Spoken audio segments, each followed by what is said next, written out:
เทศบาลเมืองมุกดาหารมีการดำเนินการประกาศหลักเกณฑ์และก็เงื่อนไขการเข้าจำหน่ายสินค้าภายในตลาดอินโดจีนสันใต้ดินซึ่งก็เป็นส่วนหนึ่งของโครงการพัฒนาแหล่งท่องเที่ยวและก็โครงสร้างพื้นฐานด้านการท่องเที่ยวตามงบประมาณรายจ่ายเพิ่มเติมปี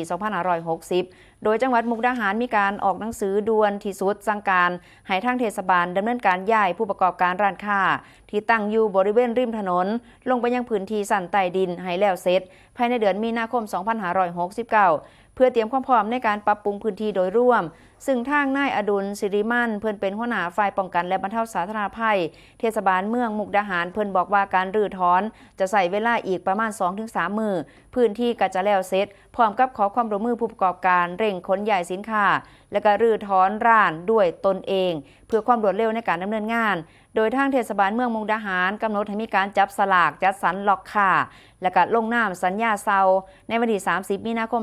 2569 เวลา 9 โมงอยู่ที่ศูนย์จำหน่ายสินค้าและก็อาหารถนนพิทักษ์พรหมเขตโดยผู้ที่บ่มาแสดงตนตามเวลาดังกล่าวก็จะถือว่าสละสิทธิ์ในการเข้าจำหน่ายสินค้าในตลาดอินโดจีนสั้นใต้ดินนั่นเองค่ะ